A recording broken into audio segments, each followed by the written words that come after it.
Good morning to all of you. तो आज के लेक्चर में हम डिस्कस करेंगे उसका एक डेफिनेशन, एक ब्लैक बॉडी रेडिएशन का हाइपोथेसिस के बारे में डिटेलिंग करेंगे और dual nature of matter and radiation discuss करेंगे।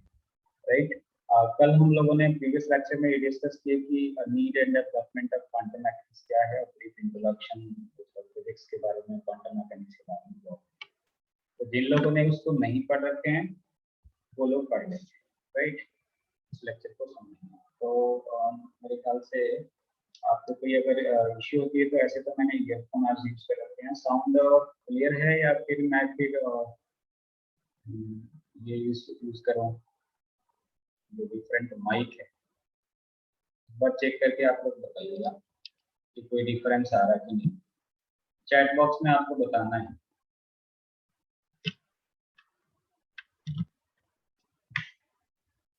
अब आप इन्फॉर्म करें जरा चैट बॉक्स में, it's any difference between previous one. Okay, मेरी नॉइज थोड़ा सा रिजॉल्व हुआ होगा। राइट, ठीक है, स्टार्ट करते हैं। ब्लैक बॉडी रेडिएशन क्या होता है, इसका डेफिनेशन अक्सर पूछा जाता है ना। तो यहाँ पर मैं डिटेलिंग नहीं करने जा रहा हूँ, जस्ट यहाँ डेफिनेशन में गौर करेंगे सो दैट कि जो नेक्स्ट टॉपिक करेंगे हम लोग प्लैंक्स हाइपोथेसिस, उसको समझने में हेल्प मिलेगा। राइट, तो यहाँ पर डेफिनेशन एज इट इज लिखा है, basically black body is a material. Right, material कोई भी आप सब्सटेंसेस देख रहे हैं, मटेरियल देख रहे हैं, ऑब्जेक्ट देख रहे हैं, तो उसको मटेरियल कह सकते हैं। दैट एब्जॉर्ब ऑल रेडिएशन ना, मटेरियल में भी वो मटेरियल जो कि ऑल रेडिएशन, सारे रेडिएशन, सारी लाइट को एब्जॉर्ब कर ले, falling on it, and it neither reflects nor transmit any radiation falling on it. When a black body is heated, it emits radiation known as black body radiation. Right? Simple सी ये भाषा कह सकते हैं कि एक ऐसा बॉडी जिसपे कि अगर कोई लाइट इंसिडेंट हो रही है तो उससे वो ट्रांसमिट भी नहीं हो सकती है, ट्रांसमिट भी नहीं हो सकती है, राइट, और उससे रिफ्लेक्ट भी नहीं हो सकती है। उसके अंदर वो सारी की सारी एनर्जी क्या हो जाएगी, एब्जॉर्ब हो जाएगी। अगर उस बॉडी पे कोई लाइट या रेडिएशन उस पे इंसिडेंट होती है जिसमें कि सारे के सारे उसमें वेवलेंथ उसके अंदर एब्जॉर्ब हो जाए, राइट। तो एब्जॉर्ब होगी तो उस बॉडी को अगर हम एनर्जी, हीट एनर्जी प्रोवाइड करेंगे तब वो रेडिएशन इमिट करेगा, यानी कि वो एनर्जी एब्जॉर्ब किया था उस एनर्जी को वापस वो इमिट करेगा। उस टाइप की बॉडी को हम क्या कहेंगे, उस टाइप की मटेरियल को क्या कहेंगे, black body radiation. Just simple, right. तो अब हम लोग मूव करते हैं Planck's hypothesis. Planck's hypothesis, Planck's का आपने सुन रखे हैं कि जो मैक्स प्लैंक साइंटिस्ट थे जिन्होंने क्वांटम मैकेनिक्स के लिए, क्वांटम मैकेनिक्स में थ्योरेटिकल आइडिया प्रोवाइड किया। 1901 में क्या प्रोवाइड किया, थ्योरेटिकल आइडिया हमें प्रोवाइड किया। तो जो उनकी हाइपोथेसिस था, क्योंकि हम लोग क्लासिकल मैकेनिक्स से क्या कर नहीं कर सकते हैं, माइक्रोस्कोपिक लेवल पे किसी भी ऑब्जेक्ट की मोशन को हम एक्सप्लेन नहीं कर सकते हैं, किसी भी लॉज को वहां पर वैलिड नहीं कर सकते हैं classical laws. Microscopic level, microscopic यानी कि इलेक्ट्रॉन, प्रोटॉन, न्यूट्रॉन, ये जो एटम्स है, अगर कोई मॉलिक्यूल्स है, तो इन जो हमें नेक्ड आई से नहीं दिखता है उसको स्टडी करने के लिए हमें दूसरी फिजिक्स की रिक्वायरमेंट है, जिसको हम क्वांटम मैकेनिक्स कहते हैं। राइट, तो उसमें जो थ्योरेटिकल आइडिया जो 19th सेंचुरी में, यानी कि 20th सेंचुरी के फर्स्ट में, अर्ली 20th सेंचुरी में जो ये चीज इंफॉर्मेशन बताया, दैट इज मैक्स प्लैंक, है ना। और उनकी हाइपोथेसिस क्या थी, उनकी थ्योरी क्या थी, जो थ्योरेटिकल आइडिया कि जो ब्लैक बॉडी है, बेसिकली अ ब्लैक बॉडी, अभी जो हमने डेफिनेशन बताया कि जिसपे अगर कोई बॉडी पे लाइट इंसिडेंट होगी वो एब्जॉर्ब हो जाएगी, जब उसको हम एनर्जी, हीट एनर्जी प्रोवाइड करेंगे तभी वो एनर्जी को इमिट करेगा। That body is called black body radiation, right. So a black body consist of large number of charged oscillators of molecular size, right. अब इसको आप ब्लैक बॉडी को और भी डीप में इस यहाँ पर एक्सप्लेन कर सकते हैं कि basically what is black body, it consist of large number of charged oscillator, यानी कि एक तरह से वो ऑसिलेट करता है, मॉलिक्यूलर साइज का होता है, उसमें ऑसिलेटर हम कह सकते हैं, वो अपने मीन पोजीशन पे ऑसिलेट करते हैं। तो basically it consist of large number of charge oscillators of molecular size, right. तो जो इसके नेक्स्ट इसका हाइपोथेसिस है, that second is The oscillators have only certain discrete energy En, यानी कि वो ऑसिलेटर है, ऑसिलेट कर रहा है, वाइब्रेट कर रहा है, तो उसके पास कुछ ना कुछ एनर्जी होनी चाहिए और वो फिक्स्ड होनी चाहिए. And that energy, the oscillators energy, that En is given by En is equal to NH nu. बहुत ही इंपॉर्टेंट हम लोग हाइपोथेसिस डिस्कस कर रहे हैं. यहाँ पर मैं कोई भी पॉइंट मिस नहीं करना चाहता हूँ क्योंकि आगे चल के ये बहुत काम आने हैं. राइट, अगले नेक्स्ट 1 ईयर तक आप इस फॉर्मुलेशंस को यूज करेंगे और हम लोग राइट. तो हमें पता चला कि ऑसिलेटर्स के पास जो डिस्क्रीट एनर्जी, डिस्क्रीट का मतलब क्या है, अलग अलग एनर्जी है ना. डिस्क्रीट का मतलब अलग अलग energy, right? So only certain discrete energy, and that is given by n is equal to nh, right? So n is equal to 1 2 3, that is positive integer होगा, right? And nu is the frequency of vibration of the oscillator. जिस frequency से oscillator oscillate हो रहा है उसकी frequency है, right? जैसे कि हमारे घरों में लाइट होती है ना, तो उसकी जो फ्रीक्वेंसी होती है वो 50 हर्ट्ज होती है, राइट. और जो इन्वायरमेंट में सिग्नल्स है ना, हर एक मोबाइल की फ्रीक्वेंसी डिफरेंट होती है, जो नेटवर्क सिग्नल्स होते हैं, राइट. तो यहाँ पर जो ऑसिलेटर है, राइट, ऑसिलेटर है, उसकी फ्रीक्वेंसी न्यू से हमने रिप्रेजेंट कर रखा है. And the plank constant h is equal to 6.625 into 10 raised to power minus 34 joule second, and that is the Planck's constant, right? ये आप इससे पहले से वाकिफ हैं, आप प्लस टू में इवन कई सारे चीजें पढ़ रखे हैं. तो इसको हम क्या और कंक्लूजन इस इक्वेशन से, इस मैथमेटिकल इक्वेशन से कंक्लूजन क्या निकाल सकते हैं, right? The energy of each oscillator can have only discrete values. Discrete का मतलब हमने बताया कि अलग अलग, यानी कि अगर मान लीजिए कि फर्स्ट एनर्जी स्टेट्स में, पार्टिकुलर एनर्जी स्टेट्स में हमने n की वैल्यू 1 ले लिए, राइट, तो ये क्या हो जाएगा, h nu, है ना. n is equal to 2 ले लिए तो 2h nu, इसी तरह से 3h nu, यानी कि हर एक एनर्जी स्टेट्स की डिफरेंट एनर्जी होगी, राइट. इस इक्वेशन से आप कह सकते हैं. Therefore the energy of the oscillator is quantized. Quantized का मतलब क्या हुआ कि डिफरेंट होगी. Each discrete value of energy represents a different quantum states. अब हम अगर बहुत ही बल्क लेवल पे मैं अगर इसको समझाने की कोशिश करूं कि एनर्जी लेवल्स को मैं इस तरह से रिप्रेजेंट कर दिया, आपने हाइड्रोजन एटम को पढ़ रखा है एनर्जी लेवल को इस तरह से, तो इसको हम ग्राउंड स्टेट कह सकते हैं, इसको n is equal to 1 कह सकते हैं, is equal to n is equal to 2 कह सकते हैं, n is equal to 3 कह सकते हैं. तो ये जो डिफरेंट एनर्जी स्टेट्स हैं उनकी डिफरेंट एनर्जी होगी, right. This is called quantum states. ये डिफरेंट क्वांटम स्टेट्स होगा, राइट. और डिफरेंट क्वांटम स्टेट्स में डिफरेंट एनर्जी होगी, राइट. वो एनर्जी सेम नहीं हो सकती है, राइट. इन चीजों का ध्यान रखना. इन बिटवीन कोई अगर आप लोगों को प्रॉब्लम होती है तो आप चैट सेक्शन में जरूर बताएंगे, राइट. कोई प्रॉब्लम होती है तो आप जरूर इन्फॉर्म करें, क्योंकि मेरे को ईयरफोन मैं नहीं लगा रखा हूँ, जस्ट माइक लगा रखा हूँ, तो आप चैट बॉक्स में ही केवल मैसेज कर सकते हैं, राइट. और उसी से मेरे को पता चल सकता है, अदरवाइज नहीं. तो next hypothesis, that is third hypothesis, the oscillator emits energy only when it jumps from higher energy state or quantum state. बहुत ही इंटरेस्टिंग फिजिक्स है यहाँ पर. अगर इन सब चीजों को, क्वांटम फिजिक्स अगर आपको समझ में आती है तो आपको लेजर जो आपके फोर्थ सेमेस्टर में है, लेजर भी बहुत अच्छे से समझ में आती है. मतलब बहुत ही इंटरेस्टिंग फिजिक्स है. इन चीजों में मतलब आपको ये चीजें समझ में तब आपको आएगी जब इसमें आप बिल्कुल इन्वॉल्व हो जाए, इसको फील करें, इसको ऑब्जर्व करें, है ना, कि वाकई में जो चीजें हमें नहीं दिख रही है उसके इन साइड में हम जा करके बातें कर रहे हैं कि उसमें कुछ एनर्जी लेवल होती है, राइट. और वो एनर्जी लेवल के बारे में क्या कह रहा है कि उसकी एनर्जी लेवल डिफरेंट एनर्जी होती है, डिफरेंट एनर्जी लेवल में डिफरेंट उसका एनर्जी एग्जिस्ट करता है. क्वांटम स्टेट उस एनर्जी लेवल को हम कह सकते हैं. एनर्जी लेवल्स क्वांटाइज्ड होते हैं, ऑसिलेटर की एनर्जी जो होती है वो क्वांटाइज्ड होती है, राइट. जिस बात को थर्ड को समझिए, बहुत ही इंपॉर्टेंट है. The oscillators emit only when it jumps from higher energy states. अब मैं यहाँ पर दो एनर्जी स्टेट्स रिप्रेजेंट करता हूँ.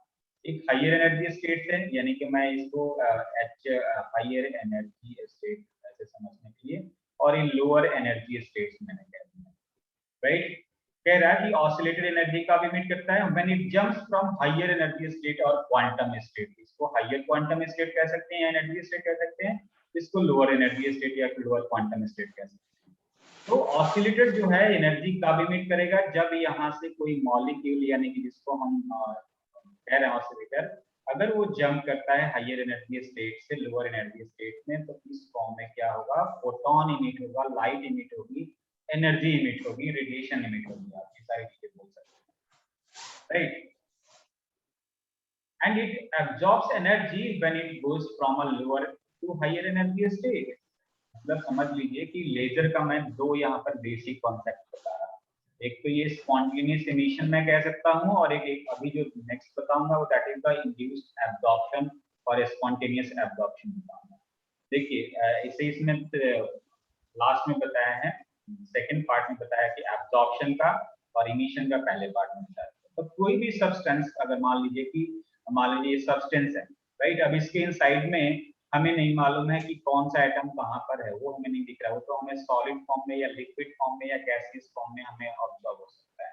गैसियस को हम जनरली ऑब्जर्व नहीं कर पाते हैं, सॉलिड लिक्विड को ऑब्जर्व कर पाते हैं। गैसियस अगर कंडेंस हो रहा है तब हम थोड़ा बहुत पता चल सकता है, राइट। तो इसमें जो एटम्स है जिसको हम नहीं देख पा रहे हैं, उस एटम्स के इनसाइड में क्या है, न्यूक्लियस है पॉजिटिव, राइट, और उसके सराउंडिंग में इलेक्ट्रॉन, प्रोटॉन, न्यूट्रॉन, ये सारा कुछ हम एटम्स के इनसाइड में बात कर रहे हैं। अब 19 तरह की कहानी यहाँ पर डिस्कशन हो रही है कि अगर इस सिस्टम को अगर हम एनर्जी प्रोवाइड करेंगे तभी इसका इलेक्ट्रॉन इस एनर्जी को एब्जॉर्ब करके वो हायर एनर्जी स्टेट्स में यानी कि इस एटम्स के अदर ऑर्बिटल्स में वो मोशन कर सकता है, मूव कर सकता है, जंप कर सकता है, राइट। तो उसी तरह से इस ऑसिलेटर में बात कर लेंगे। यहाँ पर अगर कोई ऑसिलेटर की हम बात करें, राइट, मॉलिक्यूल की यहाँ पर बात करें, तो यहाँ पर अगर हमने इसको एनर्जी प्रोवाइड की है तो ये क्या करेगा, इस एनर्जी को अब्सॉर्ब करके ये ऑसिलेटर डिफरेंट क्वांटम स्टेट्स में या डिफरेंट एनर्जी स्टेट्स में प्रोपेगेट हो जाएगा, मूव कर जाएगा, ट्रांजिशन कर जाएगा, राइट। तो इस टाइप के जनरल फिनोमेना को हम ट्रांजिशन भी कह सकते हैं, राइट। ये सब याद रखिएगा, लेजर में ये सब फिजिक्स की जो है, राइट। तो सिंपल से यहाँ पर हमने बात की है कि क्वांटम ट्रांजिशन कब होगा, जब उसको हम एनर्जी प्रोवाइड करेंगे और जो हायर एनर्जी स्टेट में चला जाएगा तो फिर वो लोअर एनर्जी स्टेट में जंप करेगा तो फोटॉन उसमें, right. Is third, and it may be noted that no energy is emitted or absorbed by an oscillator when it is in a given state। अगर कोई पार्टिकुलर स्टेट में हम कह दिए तो अगर इसमें कहीं कोई ट्रांजिशन नहीं हो रहा तो उसमें कोई भी एनर्जी का इमिशन या एब्जॉर्प्शन नहीं होगा, है ना। जब तक कि हम उसको एनर्जी ना प्रोवाइड करें तब तक ट्रांजिशन नहीं हो सकता है, हम एब्जॉर्प्शन की बात नहीं कर सकते हैं। अगर कोई सिस्टम या फिर ऑसिलेटर कोई हायर एनर्जी स्टेट में तब भी हम नहीं कह सकते हैं, अगर वो नहीं है तभी नहीं कह सकते हैं कि उसमें एब्जॉर्प्शन या इमिशन हो रहा है, राइट। तो इसका मीनिंग क्या होगा कि the smallest amount of energy which can be absorbed और emitted by the oscillator that is H new.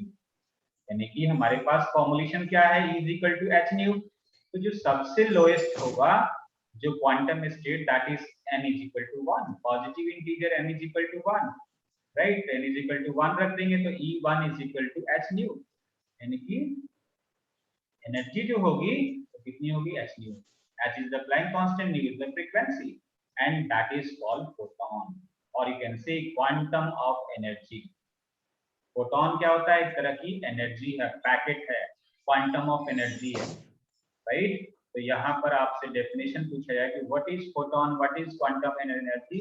Basically it is a packet of energy, it is a ground state, you can say it is you can say the smallest amount of energy and that can be absorbed or emitted by an oscillator, that is called photon, right। तो photon की energy कितनी होगी, the energy of a single photon, याद रखिएगा question कभी पूछा जा सकता है कि a single photon की एनर्जी कितनी होगी, that is given by E is equal to h nu, right। So Planck's hypothesis introduced the concept of quantized energy states।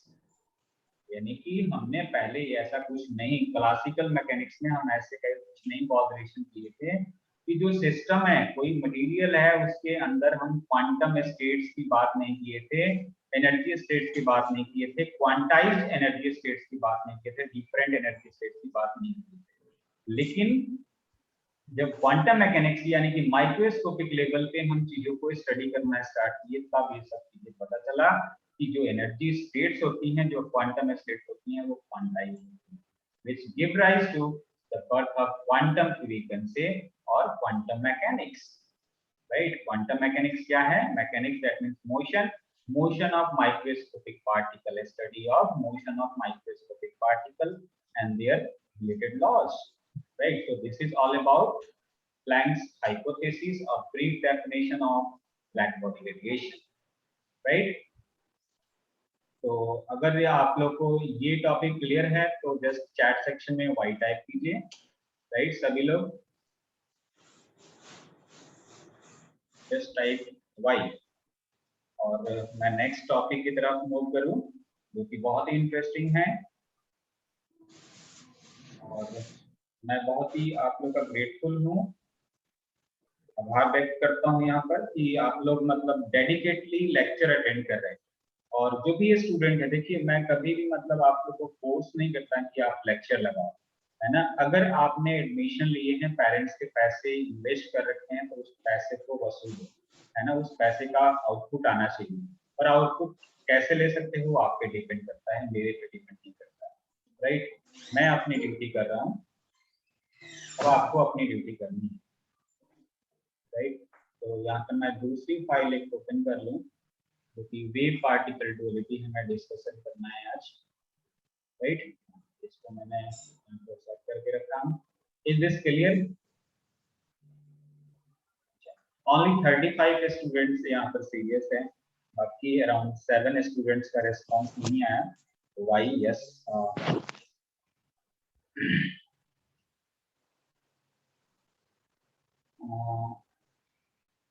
Sir, what the particular word oscillators refers here common? बेटे देखो, oscillator means मतलब उसकी oscillator यहाँ पर हम कह रहे हैं कि तो कोई पार्टिकल्स है, मॉलिक्यूल है, राइट, जो कि अपने लोकेशन पे ऑसिलेट कर रहा है, वाइब्रेट कर रहा है, राइट? और जो भी इवन हम लोग क्या कह सकते हैं, स्प्रिंग को ले लो, स्प्रिंग को अगर हम बल्क लेवल पे देखें तो उसमें अगर थोड़ा सा जर्क देते हैं, उस पर फोर्स लगा करके उसको स्ट्रेच करते हैं और उसको फिर वापस छोड़ देते हैं, तो क्या करने लगता है? ऑसिलेट करने लगता है, राइट? तो उसको हम ऑसिलेटर की तरह अपने इंस्ट्रूमेंट कह सकते हैं कि वो ऑसिलेशन कर रहा है, राइट? तो कोई भी अपने मेन पोजीशन से अगर बैक एंड फोर्थ मोशन कर रहा है तो उसको हम ऑसिलेशन कर सकते हैं, और वो उसकी पार्टिकुलर फ्रीक्वेंसी होगी, राइट? उसकी एक पार्टिकुलर एनर्जी होगी, राइट? कॉमन क्लियर हुआ? कुछ आइडिया लगा?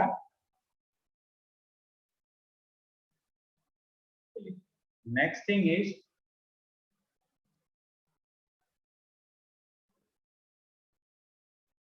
Wave and particle duality of matter and radiation.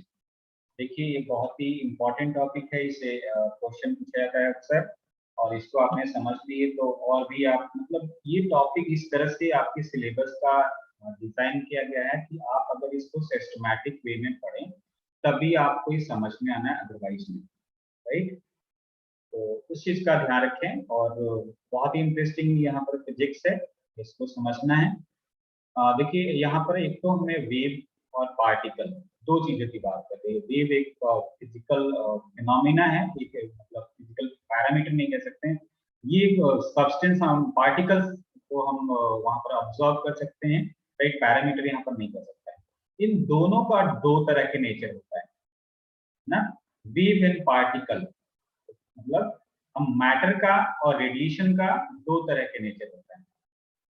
Radiation क्या है? एक तरह का एनर्जी है ना, इलेक्ट्रोमैग्नेटिक रेडिएशन कह सकते हैं। मैटर क्या है? एक तरह का मटेरियल, यानी कि हम सॉलिड, लिक्विड, गैस कह सकते हैं, राइट? और 5 टाइप्स के जो भी आपने मैटर्स के बारे में पढ़ रखे हैं उसकी बात हो रही है। तो मैटर्स के भी दो नेचर हो सकते हैं और रेडिएशन के भी दो नेचर हो सकते हैं। वीरपाल बेटे ध्यान रखो, कोई अनम्यूट या फिर वीडियो ऑन करने कोई ट्राई कर रहा है? देखिए, तो हमारा टारगेट क्या है अभी इसमें समझने का कि रेडिएशन के दो नेचर हम किस तरह से कह रहे हैं और मैटर के दो नेचर कौन कौन से कह रहे हैं। तो हमें इन ब्रीफ ये ध्यान रखना है कि मैटर के भी दो नेचर होते हैं, एक तो वेव नेचर होता है और मैटर के भी दूसरा जो नेचर होता है पार्टिकल नेचर होता है। उसी तरह से रेडिएशन के भी दो नेचर होते हैं, वेव एंड पार्टिकल, राइट। इसको कहते हैं dual nature of matter and radiation. Dual का मतलब दो तरह का, मतलब एक ही चीज का दो तरह का नेचर हमें ऑब्जर्व हो तो उसको हम कह सकते हैं डुअल नेचर। लास्ट में आप बहुत ही कंसंट्रेट हो गए इसको पढ़ेंगे, लास्ट में इमेज रिप्रेजेंट करूंगा और उसमें आप चेकआउट करेंगे कि इमेज तो एक सिंगल है, बट आप उसको अगर कंसंट्रेट होकर के ऑब्जर्व कर रहे हैं तो उसमें दो नेचर रिप्रेजेंट होगा। बहुत ही इंटरेस्टिंग एक इमेज शो करूंगा लास्ट में, राइट। तो देखिए मैं इसमें कोई भी पोर्शन नहीं छोड़ने जा रहा क्योंकि सारा कुछ मैं एक्सप्लेन कर रहा हूँ। The concept of wave nature of matter that arises from the dual character of the radiation, which sometimes behaves as a wave and other times as a particle, right? अगर यहाँ पर हम मटेरियल की बात कर रहे हैं, मैटर की बात कर रहे हैं कि मैटर जो है, मैटर में क्या है, एटम हो सकता है, मॉलिक्यूल्स हो सकता है, आयंस हो सकता है, उसके इनसाइड में क्या हो सकते हैं, इलेक्ट्रॉन, प्रोटॉन, न्यूट्रॉन हो सकता है। तो जो पार्टिकल्स है, आइदर हम मैटर में एटम ही बोलते हैं या फिर इलेक्ट्रॉन बोलते हैं, तो उसका नेचर कैसा हो सकता है, वेव की तरह हो सकता है और दूसरे टाइम पार्टिकल की हो सकता है। ये ध्यान रखेंगे कि दोनों साइमल्टेनियसली नहीं हो सकता है, right. For instance, radiation is considered as a wave in propagation experiments based on interference, diffraction and polarization. अब हम कौन से बेसिक फिनोमेना, कौन से फिजिकल फिनोमेना के बेसिस पे कह सकते हैं कि जो रेडिएशन है वो वेव नेचर रिप्रेजेंट करता है। वो जो फिनोमेना है, that phenomena is called interference, diffraction and polarisation. Radiation dual nature show करता है वेव जैसे, राइट। कब, कौन से फिनोमेना में, interference, diffraction and polarisation, right. अब पार्टिकल नेचर कब शो करेगा, ये भी रिप्रेजेंट करते हैं। These experiments prove that the wave nature of radiation because they require two waves at the same position at the same time. आपको मालूम है कि इंटरफेरेंस के लिए, डिफ्रैक्शन के लिए, पोलराइजेशन के लिए टू वेव्स की रिक्वायरमेंट होगी, है ना। कहते हैं ना, इंटरफेरेंस बेसिकली क्या है, is a redistribution of energy, है ना। स्कैटरिंग क्या है, डिफ्रैक्शन कह सकते हैं, डिफ्रैक्शन एक तरह की स्कैटरिंग है, राइट। शार्प एजेस से। पोलराइजेशन क्या है कि वो एक वेव एक पार्टिकुलर डायरेक्शन में मोशन करता है, राइट। तो ये तीन फिनोमेना क्या रेडिएशन का प्रूव कर रहे हैं, वेव नेचर को रिप्रेजेंट कर रहे हैं। On the other hand, it is impossible for the two particles to occupy the same position at the same time. देखिए कितना कंट्राडिक्टरी स्टेटमेंट आ रहा है कि दो पार्टिकल कभी भी सेम पोजीशन पे ऑक्यूपाई, सेम पोजीशन को ऑक्यूपाई नहीं कर सकते हैं सेम टाइम पे, राइट। उनकी location that should be different, right. तो इस कंट्राडिक्टरी स्टेटमेंट से हम कह सकते हैं कि दोनों फिनोमेना साइमल्टेनियसली प्रूफ नहीं हो सकता है, यानी कि वेव नेचर भी और पार्टिकल नेचर भी। So radiation is considered as a particle in interaction experiments, that is called photoelectric effect. Interaction experiment, that means कि photoelectric effect, Compton effect. ये जो एक्सपेरिमेंट है दो तरह के, फोटो इलेक्ट्रिक इफेक्ट और कॉम्पटन। फोटो इलेक्ट्रिक का कल हम लोगों ने डिस्कस किए थे। Compton effect basically scattering phenomena है, राइट। वो भी स्टडी मटेरियल आपके गूगल क्लासरूम पे अवेलेबल है, उसको आप गो थ्रू हो सकते हैं, कोई डाउट है तो उसमें से पूछ सकते हैं, right. In these experiments, radiation in the form of particle, that is photon, interacts with matter, right? जो फोटोन है, रेडिएशन है, लाइट है, एनर्जी है, उस मैटर के पार्टिकल से इंटरेक्शन हो रही है, right. However, radiation cannot exhibit both particles and wave properties simultaneously, right? Radiation का हम कह सकते हैं कि दोनों साइमल्टेनियसली ये जो कैरेक्टरिस्टिक्स है रिप्रेजेंट नहीं कर सकती है। So this dual nature of radiation that is not accepted because of the contradictory aspect of two natures, right? क्या हो सकता है कि a wave spreads out and occupies a relatively large region of space. ये दो चीज अगर consider करें तभी ये चीज जो कंट्राडिक्टरी स्टेटमेंट है वो इंप्लीमेंट हो सकता है, अदरवाइज नहीं, राइट। क्योंकि साइमल्टेनियसली हम एक ही पोजीशन पे दो चीजों को हम सेम टाइम पे एग्जीक्यूट नहीं कर सकते हैं, रिप्रेजेंट नहीं कर सकते, ऑब्जर्व नहीं कर सकते, उनकी लोकेशन डिफरेंट होना चाहिए, राइट। तो बेसिकली इसके ये जो यहाँ पर जो कंट्राडिक्शन में या फिर आप ये कह सकते हैं कि जो यहाँ पर क्लॉज निकलेगा उसको फिर नेक्स्ट जो साइंटिस्ट हैं तो यहाँ पर देख सकते हैं डी ब्रॉगली हाइपोथेसिस और मैटर वेव्स का जो कॉन्सेप्ट आया उससे ये रिजॉल्व होता है, राइट। सेकंड पॉइंट क्या है यहाँ पर, a particle occupies a definite position in the space and hence occupies a very small region of space, right?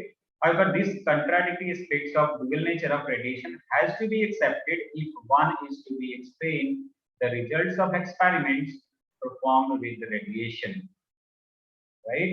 अगर रेडिएशन से अगर हम कोई एक्सपेरिमेंट्स परफॉर्म कर रहे हैं रेडिएशन के थ्रू और उसको अगर एक्सप्लेन कर पा रहे हैं कि किस तरह से दो पार्टिकल्स एक साइमल्टेनियसली पोजीशन पे एक ही पोजीशन पे एग्जिस्ट कर सकता है या नहीं कर सकता है, फिर तो हम इसको एक्सेप्ट कर सकते हैं, अदरवाइज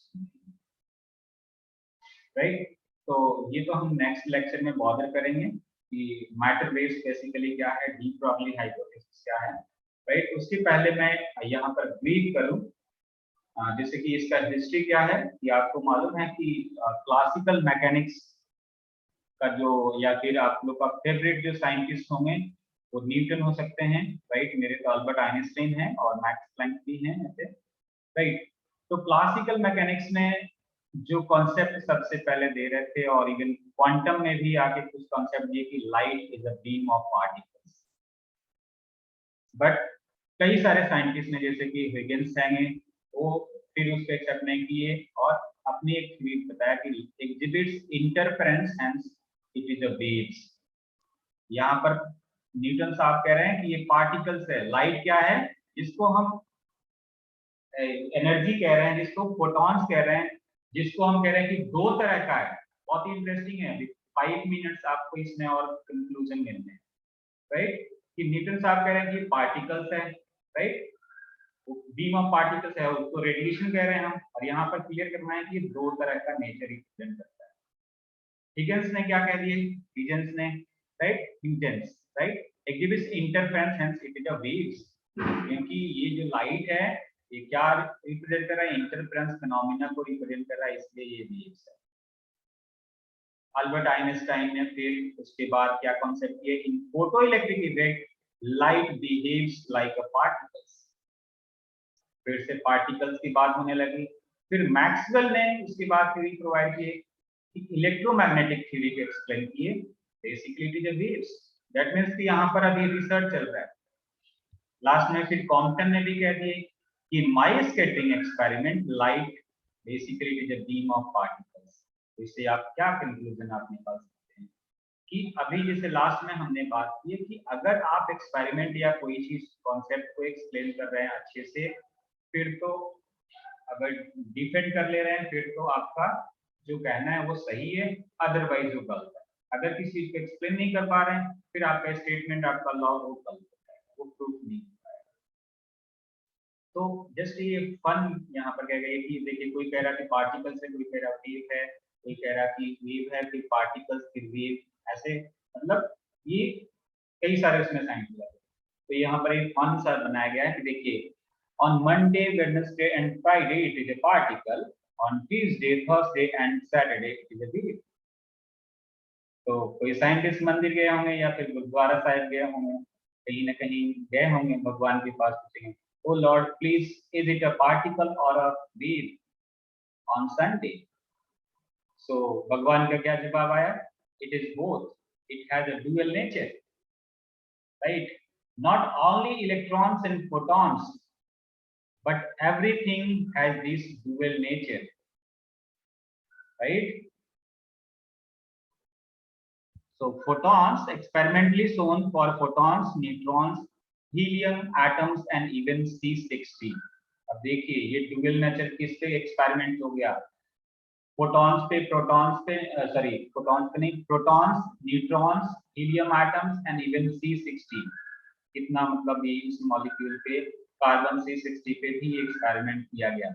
तब ये बताया गया कि सब कुछ डुअल नेचर शो कर सकता है। इवन एक तो रेडिएशन हो गया, एक मैटर हो गया। मैटर में हम लोग आते हैं, जो रेडिएशन लाइट जो एग्जिस्ट करता है वो भी दो तरह के नेचर शो करता है, राइट। अब आप लोग के लिए टास्क है with in 2-3 minutes, even 6 minutes भी है। कोई क्वेरीज है आप लोग का? नहीं, चैट बॉक्स में आप देखिए, आप लोग को चैट बॉक्स में आपको बताना है कि ये जो इमेज है, इस इमेज में आप क्या देख रहे हैं, इस इमेज में किसका किसका है, whom do you see in this picture?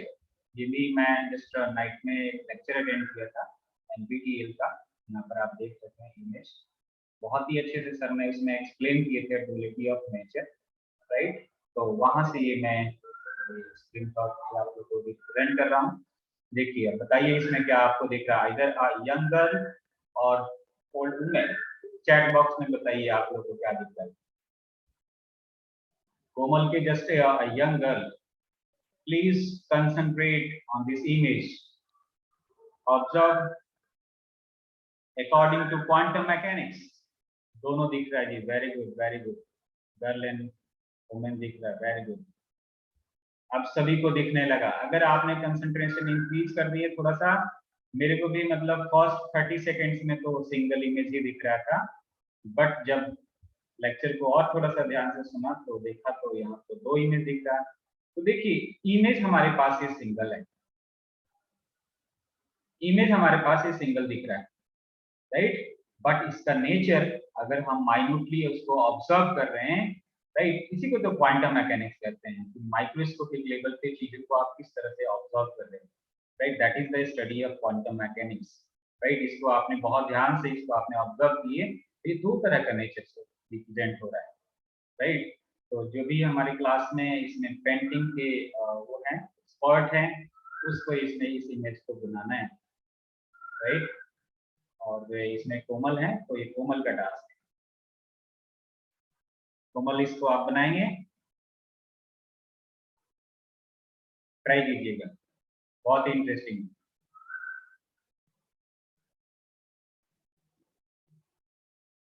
चलिए, तो इसको हम लोग ब्रीफ करते हैं लेक्चर को। तो हम लोगों ने क्या आज डिस्कस किए, brief introduction of black body radiation. एक ऐसा मटेरियल, एक ऐसा बॉडी जो कि सारी की सारी रेडिएशन को एब्जॉर्ब कर ले, कोई भी इसमें से इमिट ना हो, ट्रांसमिट ना हो, ऐसे बॉडी को हम क्या कहते हैं, ब्लैक बॉडी कहते हैं। दैट मींस कि उसको अगर हम हीट प्रोवाइड करेंगे तभी वो एनर्जी इमिट करेगा, राइट। प्लैंक हाइपोथेसिस हम लोगों ने डिस्कस किए। प्लैंक हाइपोथेसिस से हमें पता चला कि डिफरेंट क्वांटम स्टेट्स होते हैं ऑसिलेटर का, यानी कि सब्सटेंसेस के इनसाइड में, राइट। और डिफरेंट क्वांटम स्टेट्स को हम डिफरेंट एनर्जी स्टेट्स कह सकते हैं, यानी कि क्वांटम स्टेट्स जो होते हैं वो क्वांटाइज्ड होते हैं, राइट। यानी कि हर एक क्वांटम स्टेट्स की, हर एक एनर्जी स्टेट्स की डिफरेंट एनर्जी होती है। और जो क्वांटम एनर्जी का फॉर्मूलेशन है वो क्या है, यानी कि ऑसिलेटर की एनर्जी का फॉर्मूलेशन क्या है, En is equal to h nu, En is equal to h nu, right. तो n क्या रिप्रेजेंट करे, जस्ट वहां पर क्वांटम स्टेट कह सकते हो, ये जस्ट पॉजिटिव इंटीजर है। अगर n की वैल्यू आप चेंज करेंगे तो डिफरेंट क्वांटम यानी एनर्जी स्टेट्स की आपको एनर्जी मिल जाएगी, राइट। तो मिनिमम जो एनर्जी होगी क्वांटम स्टेट्स की, that is E is equal to h nu and that is called photon, that is called quantum of energy, right। उसके बाद हम wave particles, you can say wave and particles, that is called duality of matter and radiation। दो तरह के nature होते हैं, matter का भी और रेडिएशन का भी। जो भी हम सब्सटेंसेस जो देखते हैं उसके दो तरह के नेचर होते हैं। जस्ट उसको ऑब्जर्वेशन पे हम माइक्रोस्कोपिक लेवल पे हम कह सकते हैं, बल्क लेवल पे दो तरह के यहाँ पर नहीं कह सकते हैं। देखिए, इसको बहुत ही केयरफुली इसको ऑब्जर्व किए, तभी यहाँ पर पता चला कि दो तरह के यहाँ नेचर है। अदरवाइज तो रेडिएशन के भी दो तरह के नेचर हैं और मैटर के भी दो तरह के नेचर हैं, राइट।